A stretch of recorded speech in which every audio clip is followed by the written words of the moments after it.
Hello and welcome back to the IPA's Looking Forward, a weekly podcast of debate and discussion about politics and ideas.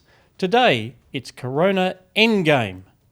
We've finally fought the battle in Australia. Victoria has rejoined the rest of the country, having battened down the hatches and supposedly nearly eradicated the virus. We can now open up state borders, but not international borders. For how long? When does this vaccine come along? Will it ever come along? That's what we now have to face in Australia as we work out what to do next. We'll also be looking at a couple of elections that you may have heard of. Queensland goes to the polls this weekend, and then a few days later, our cousins across the Pacific in America will also go to the polls. There's some bloke called Trump against some bloke called Biden. You may have heard of them. We will, of course, be making wild and fantastical predictions about that. But in the case of both elections, we'll be asking what is the deeper meaning of the race that we've just had and the result that we might have. We'll also be talking, as we always do, with our books and culture picks about what we've been reading, watching and listening to. Don't forget, this is a production of the IPA. If you're not already a member, please do join or donate immediately. Pause this program, go join or donate, and then resume listening or watching. I'm Scott Hargraves, editor of the IPA Review. Finally remembered to introduce myself for once, and I'd like to introduce the other co-host over there on that screen, Chris Berg. Thank you, Scott. Great to have you from RMIT University, and welcoming back to the studio for only, he's actually allowed out of the house now, research fellow Andrew Bushnell. Yes, thanks, Scott. It's good to be here. It's also good to not have to get like a permit to leave my own home. That feels like an advance in human freedom. Yes, you weren't challenged to produce your papers. I don't trot out the word progress too often, but not needing papers to leave the front door is... That's right, and having to measure 5 kilometres on a map to see when the elastic starts to the 5 kilometre ocky strap starts dragging you back. I've actually just been wearing a strap tied to my front door. Makes it easier. Just wrapped around Elstonwick. Makes it easier. Yes, it has been painful, but that's not what we want to talk about today. We have emoted from time to time on this podcast, Chris, connected both policy research and emotion on what it's been like in Victoria. But of course, the rest of the nation has been watching because there was a strategy we had as a nation back in April, May, which was somewhat derailed by a catastrophic failure of government administration in Victoria. But now that numbers are back down to levels sometimes even below those of New South Wales, there is talk that we can be a nation once again. Where does that nation go after that, Chris? That is the big question. And Scott, as you know, I've been complaining through this entire crisis that we are apparently incapable of thinking more than one step ahead. So now that we're out of lockdown, and we apologise to our listeners in states that aren't Victoria, but it is very hard to think of anything else other than the fact that you are locked in your house. But now that we're out of lockdown, I think it's worth talking a little bit about the what is next. How do we get out of this situation? It's obvious now that the strategy from the Victorian government, in fact, Brett Sutton, the Chief Health Officer, has said this explicitly now, thank goodness he got around to saying it, is that they had to get to zero, or they had to get to near zero, because otherwise they would not be able to open the border with New South Wales and Queensland and the rest of the country. Now, I can understand that rationale. I think that creates a lot of problems, and we've suffered through it. But I can understand the argument there. But what I want to hear from the federal government now is how are we going to open to the rest of the world? The situation that we find ourselves in, if this lockdown has been successful, and if we are functionally at zero, if not zero, is that there is a small number of countries in this world that have functionally eliminated the virus. And then there's the vast majority of the world who haven't. How are we going to interact with the world that hasn't done so? Andrew, with that incredibly open question, I'd ask you to sort of reflect on where you think we go from here. I mean, it has been a remarkable success, at least on the getting rid of the virus. We have a devastated economy, and we're all going to be very poor for a long time. But remarkable success in that sense. Well, I think what next? Yeah, the economic pain is going to continue because it seems to me that the strategy is that having gotten basically almost come close to eliminating it within Australia, the goal seems to be to ride out the next year, basically in some sort of quasi-autarky until a vaccine is rolled out around the world. So I saw Anthony Fauci who's been the top advisor to Trump in the United States. He was giving a talk via Zoom at the University of Melbourne this week, and he was saying, that it's going to be the end of 2021 at the earliest before things are normal, or come close to being normal before a vaccine gets rolled out, that a vaccine will actually only probably suppress the symptoms that people get. It won't stop them from contracting the infection in the first place, things like this. And it seems to me that the reason we're not hearing a lot from the Commonwealth about this is because tacitly, at least, the idea is we'll just wait. Like, the next 12 months is really going to be quite painful, but we'll keep it low domestically. One thing they've got to do is they've got to ramp up their efforts to get Australians home, which is sort of an under-the-radar disgrace. And then hopefully by the end of next year, the economic pain will start to be alleviated by the rollout of a vaccine. Yeah. But it's a huge, just on that rollout of a vaccine, it becomes a huge problem, doesn't it? Because there's no world in which the vaccine is 100% effective. As you say, some vaccines may only target the symptoms.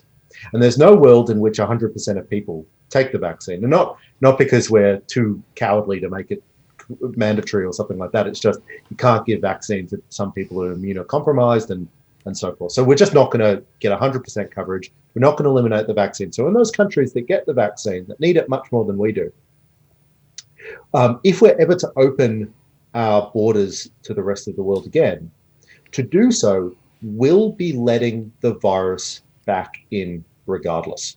There will have to come a time when Scott Morrison or a future Prime Minister or future Immigration Minister says it's okay if COVID comes into Australia in significant numbers. Otherwise, we never open to the world. There's no. It's very, very unlikely that this virus is just going to be eliminated from the viral pool. It's very unlikely that a vaccine will eliminate the virus itself. So when do we let COVID back in? Well, I think the cost, the cost of people coming in will go up and stay up. I mean, Australia's already a relatively costly country to come to, not just because of distance, but because of quarantine requirements and things make it harder to ship things into Australia. And this is just probably going to be, for a long time, another layer of that. I think the answer to your question is practically, in the way you framed it, when will we feel safe enough to let people come in large numbers where they may have this? I think the answer to that is probably never. Or at least not until this current generation of. I mean, this is the politics of it. This current generation of politicians has to be out of the way before there'll be any change, because they will never, ever admit that they overreacted at all. So there's that level of it too. But I think, realistically, we're looking at this being part of quarantine protocol for a while. I would think. Yeah, I think there's thinking about the barriers to entry into Australia is useful, because I think there's a meta point here, and I have been thinking about this, Chris. I mean, this is a podcast, well, so I have been thinking about this. You think about this in between each episode of the podcast. That's right. When I think about what we look like in 2021, maybe even 2022, it's almost like we've come full circle back to the old structure of the Australian economy. It's not quite autarky, Andrew, because it's more mercantilist, actually, because we still focus on exports. But from say Keating onwards, talking about the opening up of the economy, the idea was we would transition from an economy which was just an exporter of primary products. In those days, it was mainly agricultural, with mining was on the way up, and it was like we need to become a part of a services economy. And so a year ago, we used to say, well, there's higher education, people like Chris. getting in all these wonderful international students in unbelievable numbers. International tourism, thanks to Paul Hogan and Lara Bingle, whatever. And these were seen as challenging the staples of iron ore and coal. And people like me used to say, well, yeah, but iron ore and coal, there's a lot more of it and they pay more in royalties. And anyway, we won't get into that. There was at least a spread of the things that would earn us foreign exchange and benefit the economy, and there were jobs in the cities, not just out in the back blocks of Queensland and WA. And this was a reasonably balanced economy. I feel like, of course, we've closed the doors to international students. I know South Australia is trying to gently bring some back in, but it's very hard to see us getting back to anything like the numbers that we saw anytime soon. Similarly, tourism. I mean, Scott Morrison, bless him, is saying that he spoke to Shinzo Abe about the Japanese opening up a bubble with Japan. I can't see floods of Japanese suddenly wanting to leave, into a COVID world. And as you say, it's a very expensive possibility for them to come to Australia. No, but anyway. I would definitely go to Japan. Oh, yeah. Traffic the other way, on the other hand. It'd be nice to know you could come back, actually go to a country where everything runs properly, including COVID management. But by the by, so it's like, 60 years after Jeffrey Bologna wrote The Tyranny of Distance, we're back to that kind of an economy again, because you can't have engagement with the Asia Pacific and the services and all these kinds of things in a world where the borders are closed. No, I did notice in the reporting on the budget that the government, part of its projection for what the budget will look like down the track, by 2023-24, if I recall, they're predicting that permanent migration will be back above 200,000 annually. That seems somewhat optimistic, given that this year I think it's going to be negative. Negative 70, I think. Yeah. Is the number. So, but they're certainly at the top level, the planning is that we will go back to the kind of economy that we had within, that's a relatively short time frame. That's 3 years, 4 years. I would be a little bit more negative on that. I mean, just as a prediction, because it seems to me that if you have spent the better part of a year terrifying people, you can't just turn really quickly to saying it's all safe now, don't worry about it. People are going to worry about it for a long time, and that means that is to your point.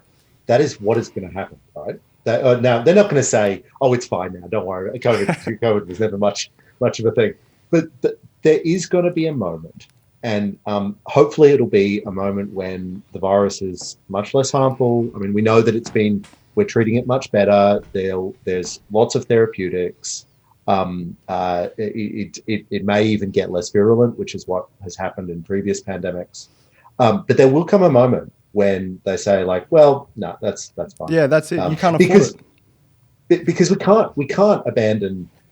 Now, obviously, we've had lots of debates about international students on this podcast, but putting that aside, we're not going to abandon tourism. Like, the tourism industry in Australia is not just going, we'll get rid of that one. We are talking about Australia's biggest industries. We are not going to completely separate ourselves from the world. We cannot have the export economy that we want, even in things like coal and iron ore, without also having human travel to make those business deals. You cannot do major iron ore deals over Zoom, and we will have to have a world in which we have human migration outside of Australia. Or we could just have privileges for the elite class. Actually, I disagree with that, Chris. I disagree with that. When I was talking about the return to an older economy, I actually think this has been the fascinating thing about Australia. When Keating said we need to open up to the rest of the world, Australia's always been a trading country.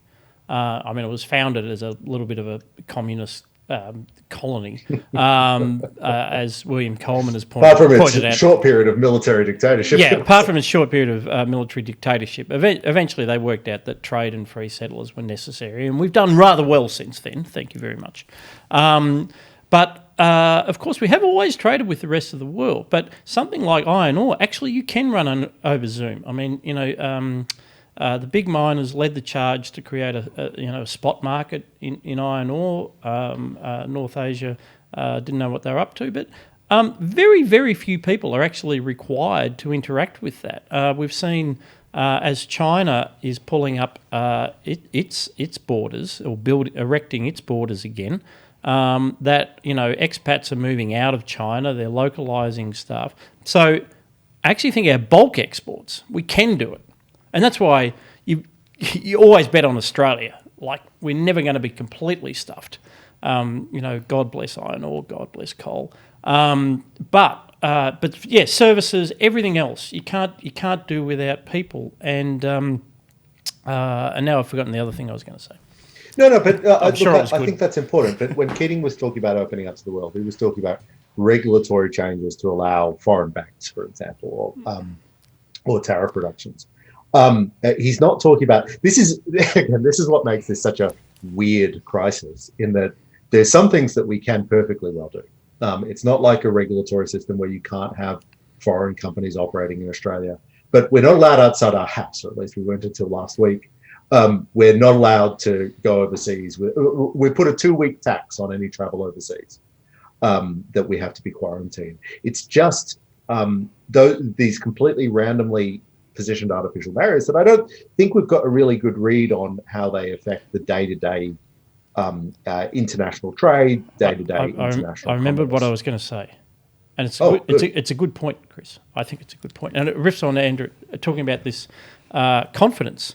When you talk to businessmen, admittedly, mainly those in Victoria, we get down to investment. Now, remember that the same Treasury that's saying we're back to normal by 22, 23 were the same ones who said that at the end of the mining boom, don't worry about mining investment coming off, because that will then enable a corresponding rise in non-mining investment.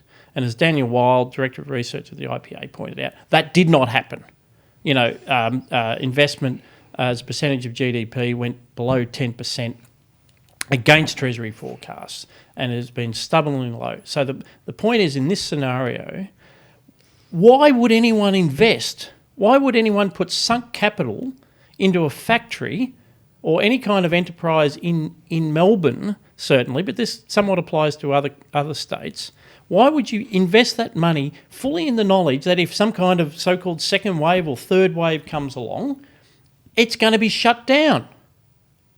Investment. Well, it's only ever comparative. It's only ever. We need 1, 2, 3 year lead times. Why would you do it? Look. I agree with you in the general, but it is only ever comparative, and we shouldn't ignore, although we should with caveats, consider with caveats, the fact that other countries are going into lockdown at the moment. Now, nowhere near as heavy lockdown as us. So I was looking through some of the lockdowns in Europe. Germany's going into lockdown. They've kept the borders open, which doesn't seem like the sort of lockdown that we've been talking about. But nonetheless, I think when we assess the political sensibilities of this era, I think we're going to see more consistency across the world rather than peculiarities. Those countries, though, that are now going into lockdown or talking about it, particularly in Europe, where they were basically patting themselves on the back for how well they'd done, and now it's quite bad. They haven't, in a sense, they haven't spent their lockdown money, whereas we already have. Our governments need to immediately rule out, for exactly the reasons that Scott just mentioned, need to rule out the prospect of further lockdowns. We've spent our lockdown budget. Every country, no matter how rich, there's only so much time that they can pursue these policies of stopping trade and the economy actually moving and growing. And some countries, you can see because there are countries that pursued similarly aggressive policies to what we had, that hit the wall earlier because they're not as wealthy. And I'm thinking here of my wife's home country, Peru, had a really very strict lockdown policy very early, for which the president was heavily praised. But Peru is, in the second band of developing countries, and they hit the wall early because, in particular, the people in the poorer parts of the cities, they just had to go back to work. Yeah. They had the choice between protective measures against COVID and starvation. And of course, not much of a choice there, really. Or avoiding starvation. And they chose to avoid starvation. They decided to go back to work. And frankly, that's kind of the point that we're hitting in Australia. This idea of keeping everyone on the government payroll indefinitely, even for a country as rich as ours, we're rich because we work. And it's time, every country will hit a wall where you have to go back to work. Now, Germany's an extremely rich country and they've avoided some of the worst costs, financial effects so far. I bet you they didn't stop making Mercedes-Benz and BMWs during... Yes, exactly. So they might be able to expend some lockdown budget now, and there might be lockdowns in different parts of the world, particularly the rich parts of the world, ongoing over the next 12 months. That's not to say that Australia can ever pursue this path again. We are going to hit $1 trillion in net government debt.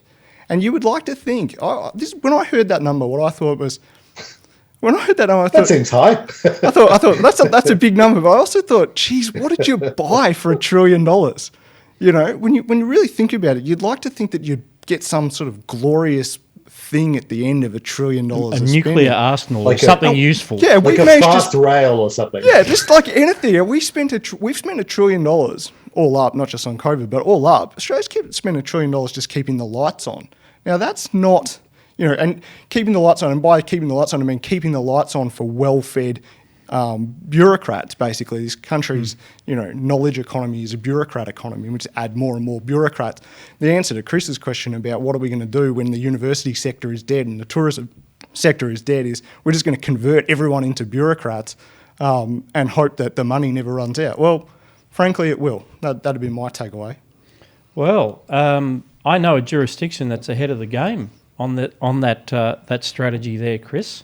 One which definitely relied on a bureaucrat-led debt-funded recovery, and that, of course, is Queensland.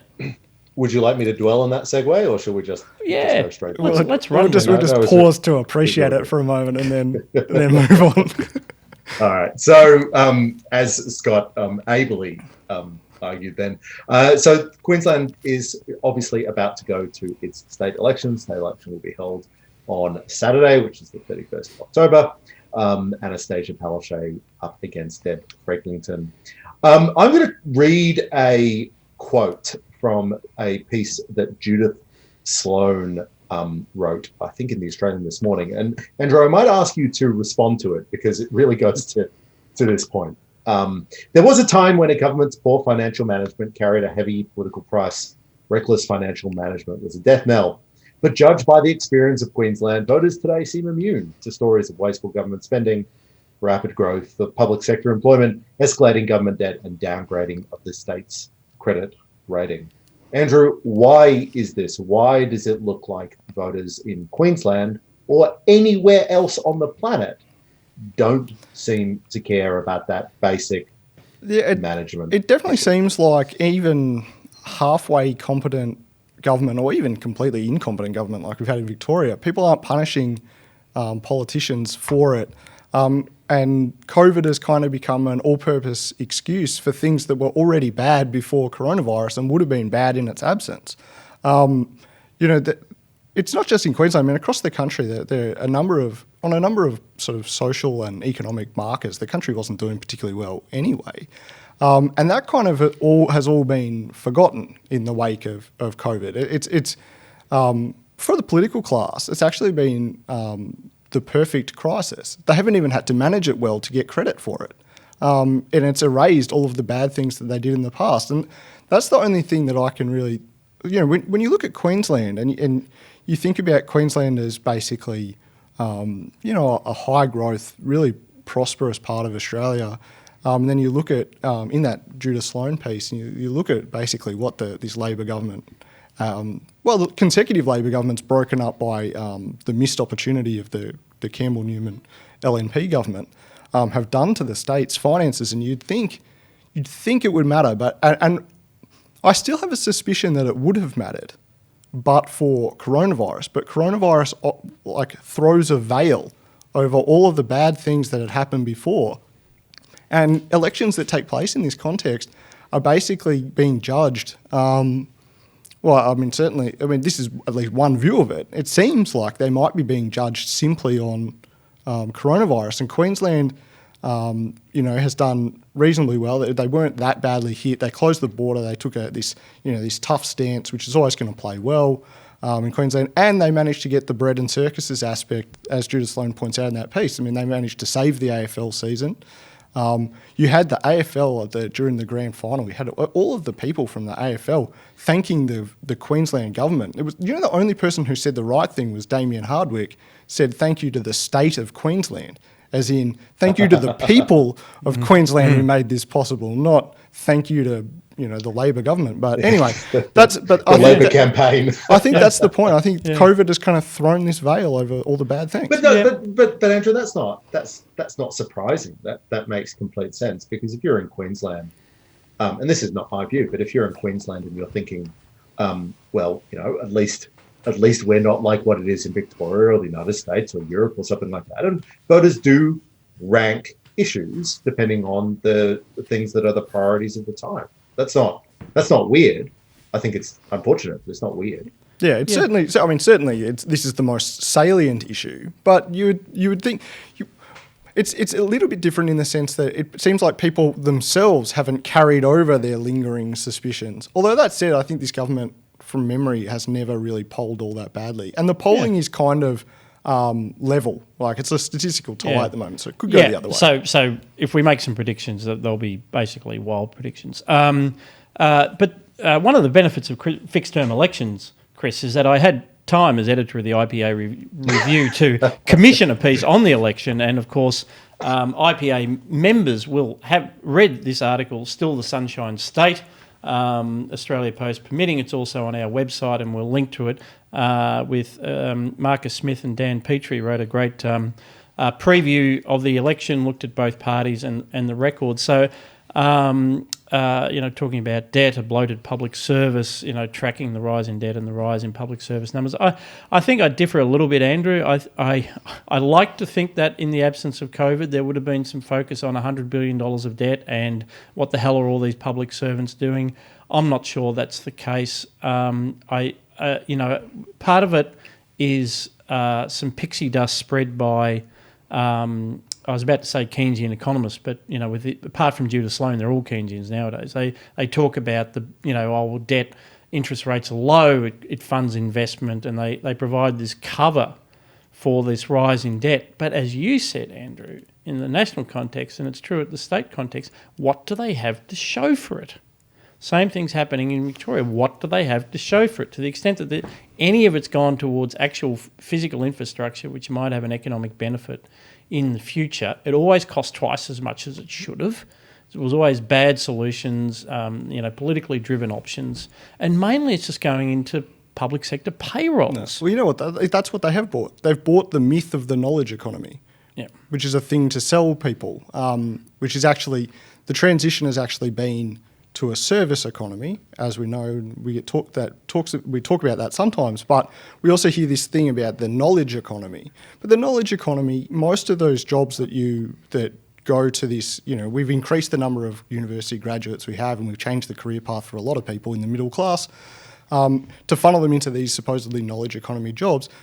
Most of them are in the bureaucracy, the actual bureaucracy that gets paid for by taxpayers, and then there's this other layer of the private bureaucracy where all they do is administer regulations within big firms. And those jobs exist only because the government insists that those jobs This is be what done. Joel Cotkin called it, the clerisy. The clerisy, which is borrowing a word from Coleridge, of all people.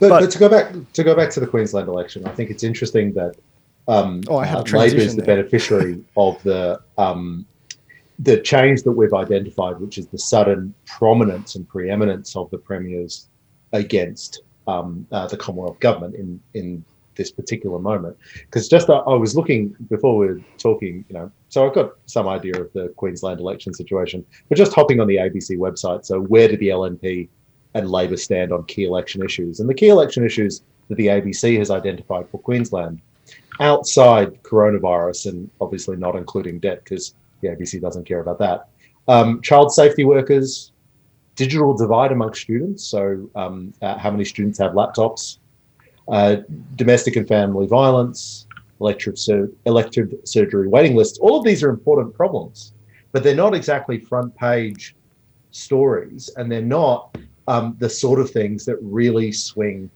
elections. Well, that's now, I think we should be spending more time. I think the Queensland voters should be spending more time thinking about the basic financial management of the government. But again, it's not surprising in this period where suddenly the premiers have taken the preeminent political role in Australia. Coronavirus, that they can win an election just by saying, "Look, keep the border closed." This is the test, isn't it, Chris? Because this really is the first, post-corona election in Australia, isn't it? Yes, it is. If you only include places that are productive.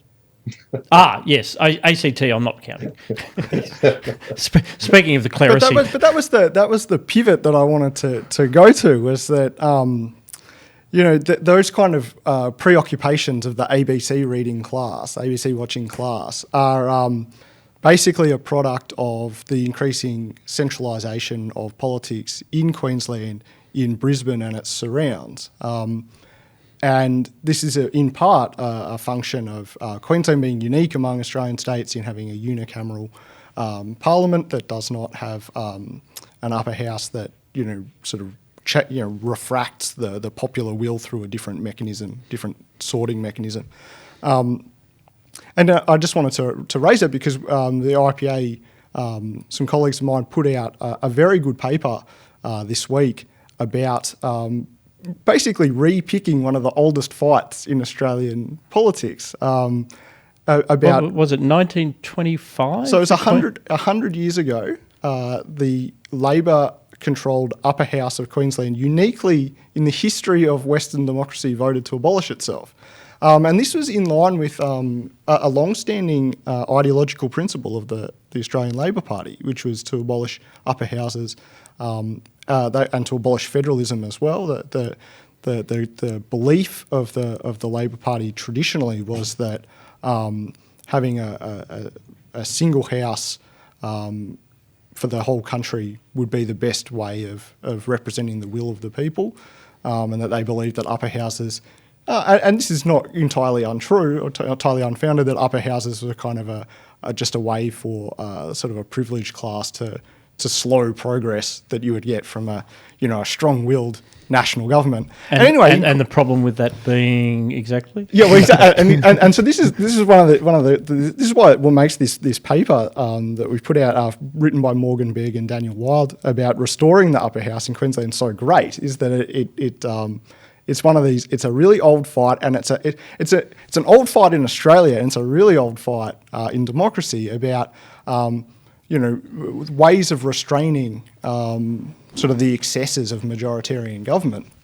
And that paper basically, it presents three different models, but it very boldly presents a model that would heavily weight the upper house in favour of the regions of Queensland.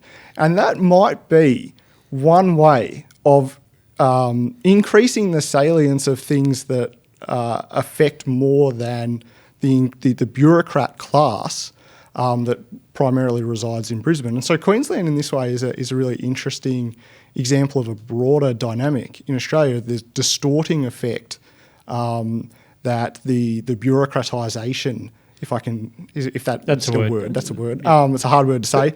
The bureaucratisation of the economy is affecting our democracy. And so that's another element in this that I think, that bureaucrat class has overseen the COVID response, and they're not about to condemn themselves, right? Yeah. So as I see it, I think that Queensland should have an upper house, and I think it's insane that they don't. And an upper house traditionally is based on geographic regions and so forth. But I don't see that as the primary thing. If I was to reform the Queensland political system, it wouldn't be to overweight geographical areas rather than as opposed to the pure population measures. I would be thinking about doing those sorts of things like splitting it up, because I don't want to overweight certain factors, certain classes of people, certain regions. I want people to make decisions that affect them. I care much more about subsidiarity and having more control, devolving things down rather than overweighting. And we sort of see this in the US as well, with the perennial debate about the electoral college. And the conversation is always, well, if we didn't have an electoral college, or if we didn't have a similar system, then some regions would have more influence than other regions, or we'd lose some balance there. I'm much more interested in making sure that individuals in individual communities have control over themselves. But you had a radical idea. You had a radical idea for Queensland too, though, didn't you, Chris? No. So I mean, it's not that radical, right? So I've long been a supporter of multiple states or splitting states up. I think there's a really obvious split that you could do in Queensland between northern and southern Queensland. There are other models. I've been writing for the better part of 10 years in support of Bob Katter's plans to split the state up. In general, I'm for more states and I'm for more jurisdictions, entirely because you want the people whose decisions to make the decisions that affect them the most. I think, Scott, you mentioned William Coleman's book that he edited, the compilation of essays. It's called Only in Australia. It's a great book. I've been reading it recently, in fact. And in that book, one of his essays, I think it's one of his essays, makes the point that argument that Chris has just made has generally fallen on deaf ears in Australia. And I'm sympathetic to Chris's point, so I was very interested when I was reading this, but it's kind of that small Republican idea of an activist citizenry, participating in the creation of rules that reflect its will in some sense. It's never really gotten a lot of traction in Australia, and in fact has generally been displaced by the faith that Australians place in expert-created rules. And there's a kind of a conflict there, and that second idea, this expert-created system of rules that we tend to have, is a kind of a centralising system inherently, because of the uniformity flows from our utilitarianism. Yeah. There is one other point I wanted to make about Queensland, which doesn't segue at all. Sorry, I'm not riffing on what you just said, Andrew. It was a very good point. But another article in the IPA review was written by Bradley Bowden, who's been a professor in labour history at Griffith University. And one of the things that Bradley's been tracking, of course, is the change in the nature of the union movement over time. Now, the ALP is a creature of the union movement. So what is happening in the union movement is important for what it means for the ALP. And of course, the thing that he writes about here in the IPA review, based on an earlier journal article, and it's peer-reviewed, so it must be true, was essentially the decline in unionism has really been a decline in unionism in the productive sectors of the economy, as things like the proportion of agricultural workers shrank, as the proportion of manufacturing workers shrank, as we went to a knowledge economy. And the AWU used to run the ALP in Queensland when there was all these shearers, and that's not the case anymore. So it's a knowledge economy, quote Marx for listeners on podcasts, as you say, Andrew. So what does that mean for the ALP? It means that the unions are the public sector unions. So the soul of unionism, the soul of the labour movement, and the real power behind ALP governments are the public sector unions. Yeah. So what do you do when you get into government? In Victoria, you give them a 2% pay rise in the middle of a pandemic, and their wage rolls explode. Yeah. And there's another element to that too, which is that public sector unions are more ideological, right? Because the people who are members of them are members of them for ideological reasons. They don't actually need collective bargaining. They're going to get a good deal anyway. And in fact, they're arguing with an employer whose pockets are basically unlimited. Yep.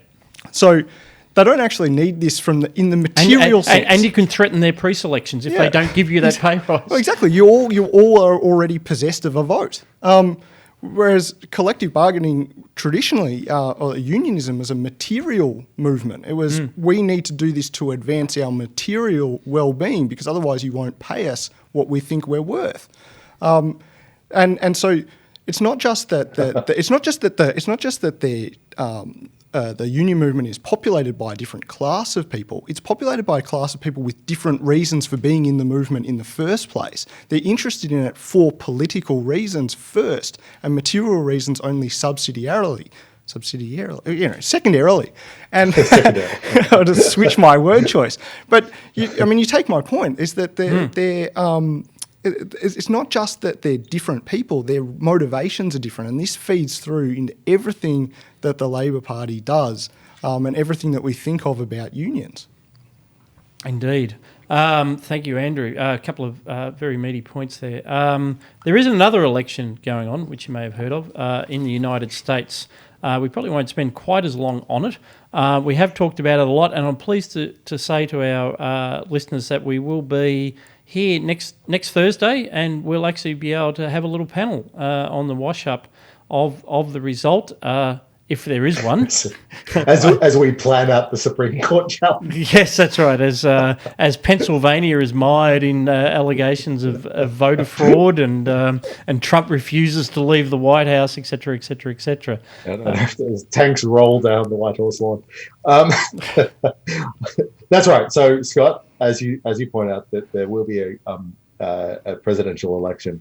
Why don't I throw to Andrew? Andrew, we'll move quickly to predictions, but why don't you give us just your high-level summary about how you think the campaign is going?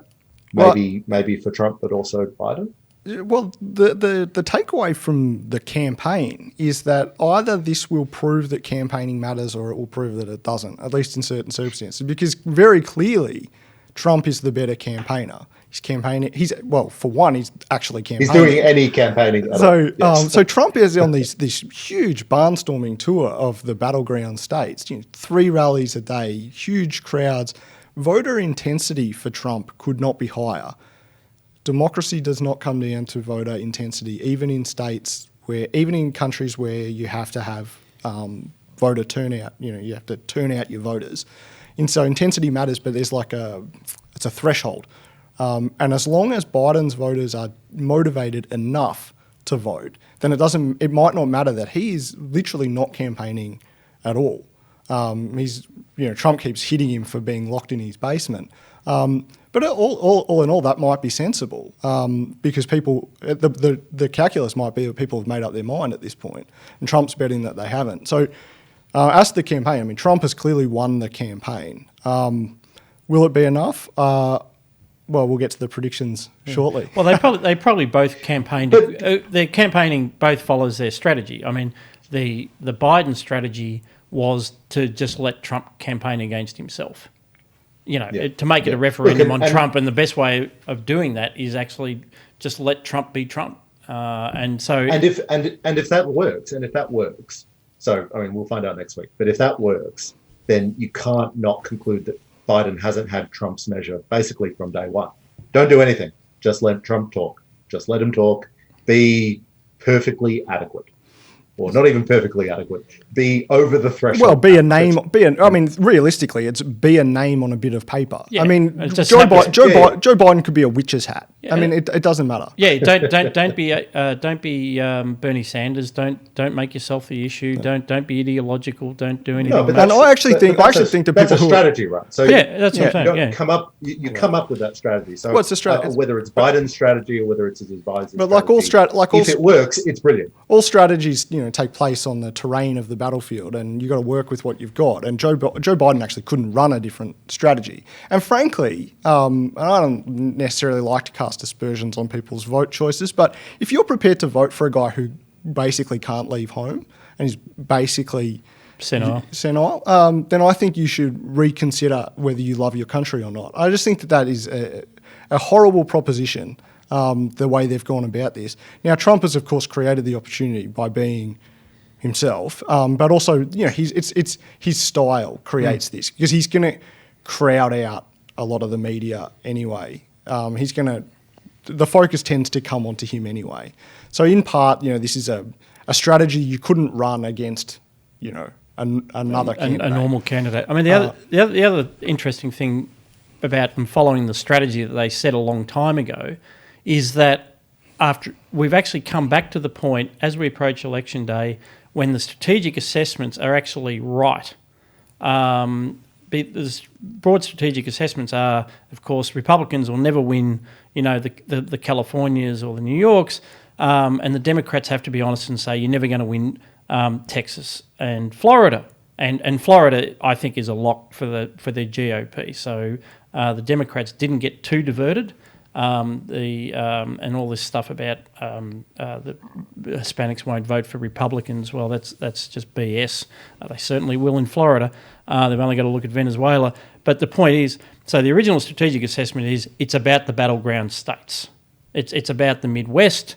Biden plays well in the Midwest, therefore it must be Biden. That was the sole strategic assessment of the Democrats. Now, 3 months ago, Trump was toast, I think. But he's fought his way back.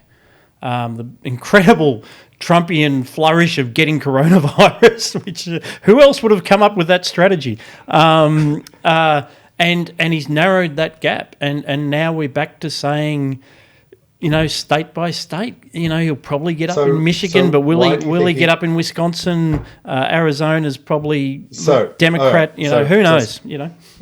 Scott, I'm going to hold you to this. So let's do predictions, and then I'll ask you why you think he's narrowed the gap. Well, I think even the polls say that he's narrowed the gap, and I think there was a time there when he could have lost Florida, and that was just the end of it. Then no further correspondence will be entered into. But I think he'll win Florida, and we're back to the states which have the 10, 12, 15, 18 electoral college votes that get him over the line. He'll never have a thumping majority in the electoral college, but he doesn't need one. He only just needs to scrape over the line.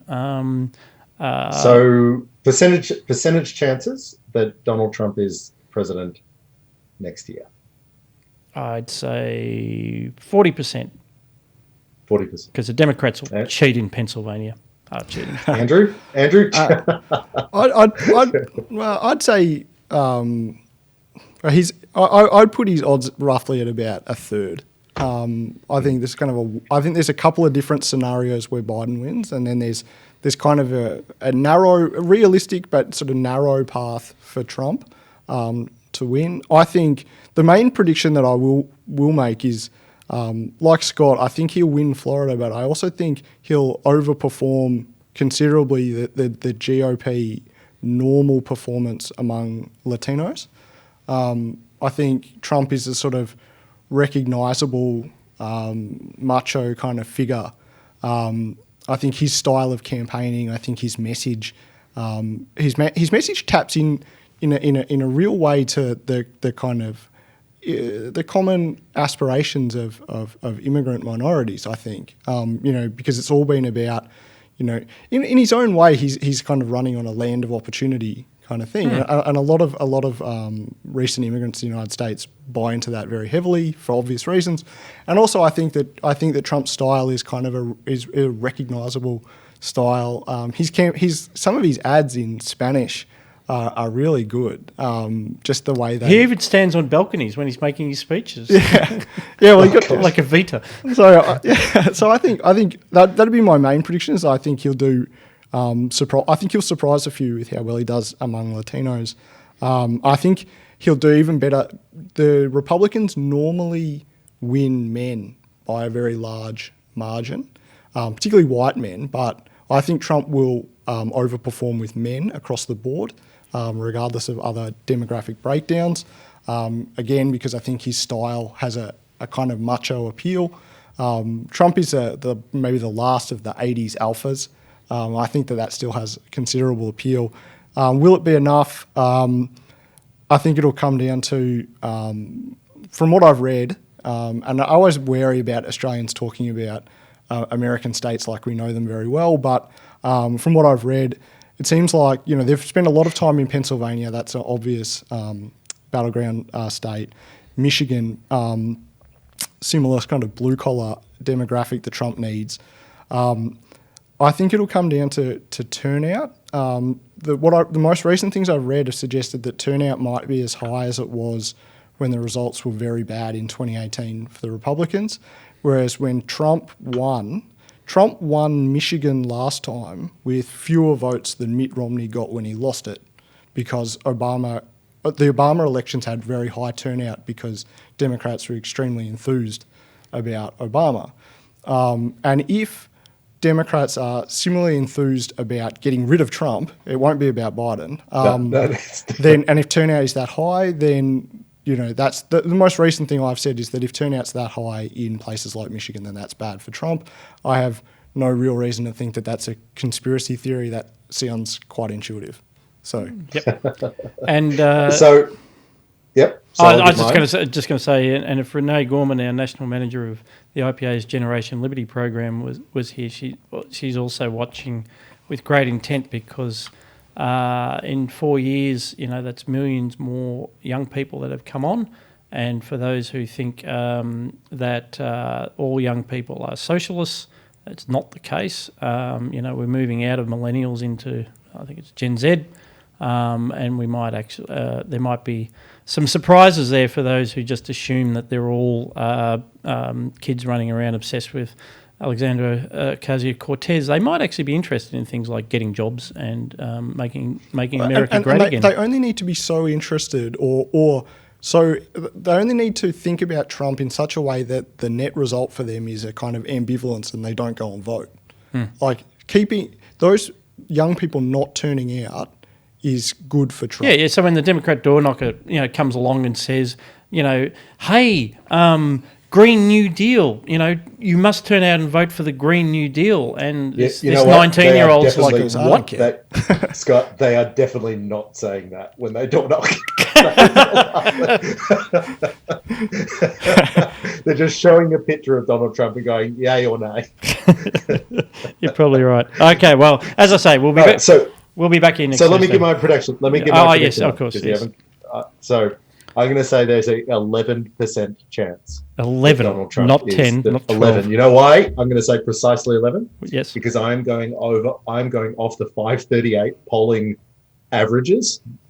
Because I don't think, to Andrew's point, that I don't think that we have any better evidence about how a campaign is going than we do published polls. And it drives me mad that we're all sitting there thinking like, no, I think they're just more enthusiastic based on yard signs. Like I understand that polls get it wrong, and they always get it wrong to some degree, but we don't know which direction they get it wrong.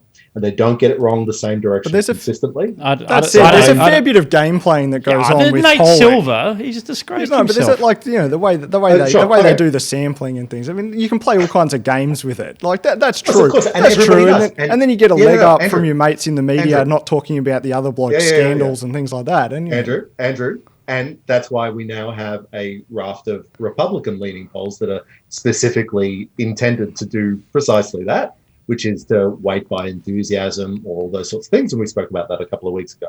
And those are included in those samples. Now, I just don't believe that we have the capacity to make judgment calls past those sorts of things, as flawed as that evidence is. And so my call, 11% chance. Well, we shall see.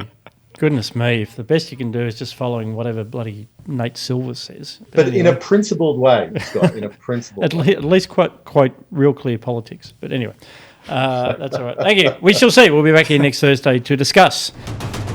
We have come to that segment of the show where we talk about what we've been reading, watching and listening to. And we have some rippers today. Chris, would you like to lead us off? Sure. So I feel a little bit bad about this one because I haven't finished watching it. In fact, I've only seen the first episode. But the show's called La Revolution. If you don't agree with my French language pronunciations, it's a show obviously set during the French Revolution that is a horror on the French Revolution background. There are peasants and there are aristocrats and so forth. It's an enjoyable show. As I say, I've seen only the first episode. I'm glad Andrew is on the show to talk about it, though, because you are going to hate the theme of this show with an undying passion. When I first heard about there's going to be a horror set during the French Revolution, I was like, wow, that does make sense. There's some really horrifying things that happened during the French Revolution, and Vendee massacres and mobs roaming the streets. Well, guess who the monsters are in this? Well, it'd be the aristocrats. Clearly the aristocrats, isn't it? Yeah. The aristocrats, in fact, are murdering the peasants. And that's what sets off the French Revolution. I don't know whether it goes to the horror that was at the back end of the French Revolution or not. But it's a very well done show. It's enjoyable, such as these things are.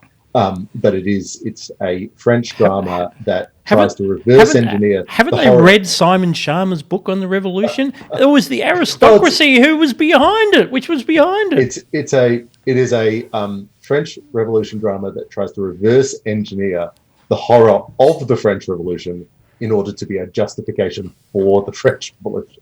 Sort of let them eat brains. There you go. And if I had thought of that, I would have. Oh man, yeah, I wish I'd said that, Oscar. I wish I'd said that. That's a very good line.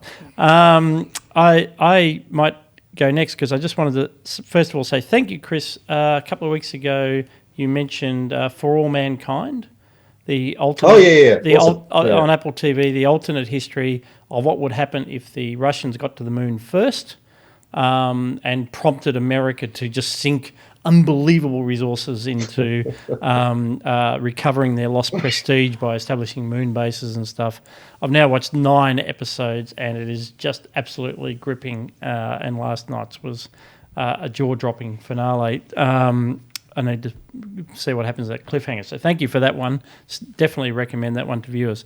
But what I was going to talk about today is the opposite. It's a disappointing effort, which is, I think it's on Stan, it's the Brave New World series, a much beloved book, and I approached it thinking 2 things, one of which is anything that's vaguely sci-fi, I'll watch, if not for the production values and the imagined worlds that are created. And the second, of course, is in this age of COVID, Huxley's dystopia looks in many ways more relevant than Orwell's dystopia, that it's actually not a socialist industrial state. It's actually a highly scientific therapeutic state. This is the epitome of health fascism. So I went into it with some interest and was just appalled by the first episode because in the book, I don't think it's given too much away to say that they paint this picture of the world in which genetic engineering, and it's written in the 30s, astounding. The genetic engineering has enabled them to actually build the society according to a pattern which enables stability and order, everyone in their place, and the reward that the individuals get is pleasure. It's a purely hedonic society, free love, drugs, whatever it takes. And there's just a couple of individuals and there's a disruption to this established order through someone who comes in from outside, which triggers some disaffection amongst a couple of the people in this system and leads to hilarity ensues. Disorder ensues. In the opening frame, we establish that our central character, Lenina, is disaffected. In the second scene, she meets the other guy, Bernard Marx, who is disaffected. So before there's been any world building, apart from a little panorama shot, they got an architect to do New London. It's like you just saying to the viewer, don't believe this. Don't believe this beautiful picture of this society. We're going to introduce you to the guys who are already undermining it.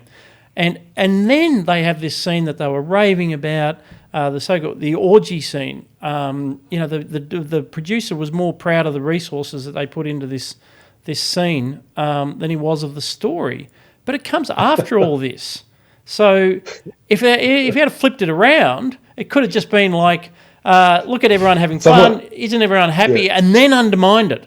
And someone just wanted to be a pornographer. That was just their dream. Yeah, there's no longer any dramatic justification for it because they then zoom in on our character's face, and you realise that she's just going along with it because she feels like she has to, as opposed to making the viewer complicit in the idea of wouldn't it be fun to live in a place like that, and then undermining it. No, it's just I'm just appalled and disgusted.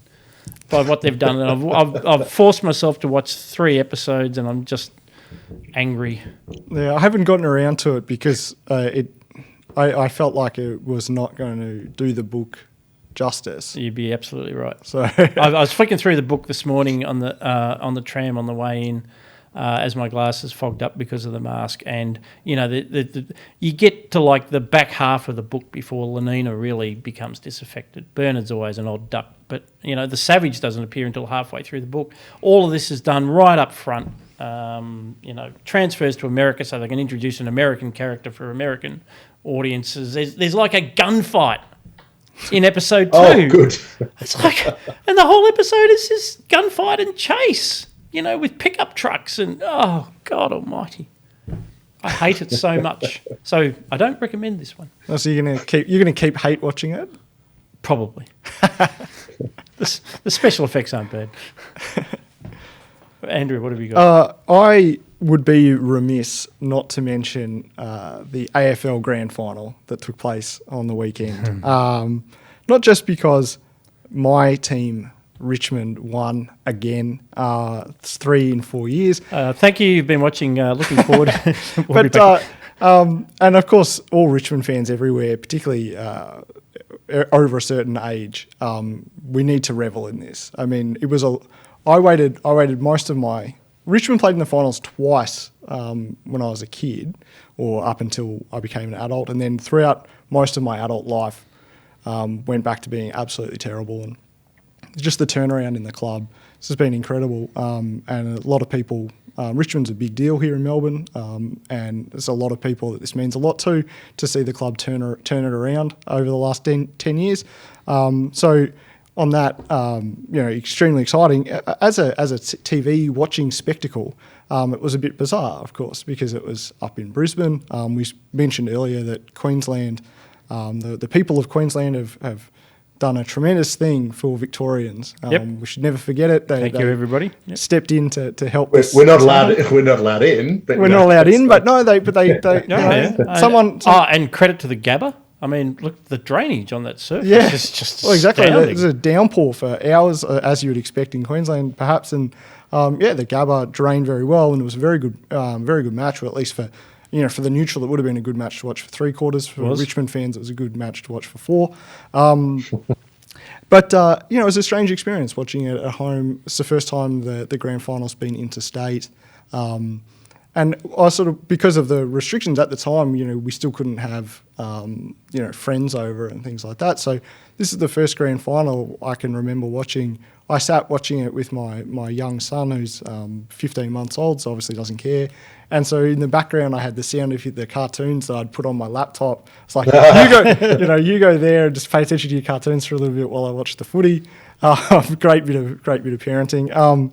So it was a bit of a strange experience, but so we watched it too, and it won't surprise viewers that I'm not really that into football, but my family is, and my children and wife go for Richmond, so they're in that weird situation too, that they've known nothing but victories for Richmond, which is weird for all historical Richmond supporters. I think the night grand final is a terrible decision. It's horrible.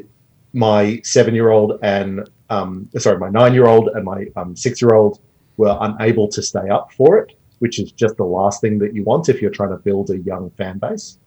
And to the lockdown point, I was just watching it, furious when I could see people not wearing masks, furious when I saw people touching each other like animals. They were touching each other and holding hands and things. And then these ads like Visit South Australia. Of course, I'd love to. That looks great. Yeah, anytime. No, that's right about the night grand final though. It's my brother's kids about the same age, and they just didn't make it. Really, they just conk out. And it's another example. And for the grown-ups, you can't go out and get hammered afterwards. Yeah, well, exactly. I mean, you can't. It's like another example, though, of the way it's sort of kind of a short-term thinking that's crept into, in particular the AFL, but I think our sporting bodies generally, they've sort of, cricket kind of has done this as well with the rights, the TV rights that they sold. That they take a short-term hit because it looks good for the people who are sort of in the executive positions right now. and not really looking at the longer term well-being of the game. And it's kind of up to the players and the participants at the local level to try and refocus them on that. So hopefully there is a bit of a backlash against this night grand final thing, because it's ridiculous. Yes, it is. And a shout out to Zach Gorman, who I hope is listening. But I gather the NRL grand final was not quite such a success in terms of a spectacle. I think Melbourne won it, didn't they? So well, that's got to hurt. That's got to sting. Just yeah, but also the actual the refereeing, I believe, was an issue again in the NRL. But actually, in fairness, an astonishing effort by NRL and AFL. I've written about this during the year on what they needed to do to survive during COVID. The NRL used very pointy elbows to get its way. The AFL does what the AFL does, which is much more softly and touchy-feely, but they got there in the end too. And just to have those grand finals, and we had a netball grand final, has actually been a ray of sunlight during an otherwise sort of bleak couple of months. Absolutely. So good on them. Thank you to our listeners. You've been listening to Looking Forward. Big thank you also to our my fellow panellists today, Chris Berg. Thanks, Scott. And Andrew Bushnell. Cheers. This is a production of the Institute of Public Affairs. Please do go to ipa.org.au, join or donate, get around our stuff. If you haven't already read Climate Change, The Facts, you'll find out how to purchase a copy of that there. We'll have links to all of the articles that we've referred to in our show notes, or you can just go to our website and find that work by Daniel Wild and Marcus Smith and others there. We'll be back with more Looking Forward next week for our US election special.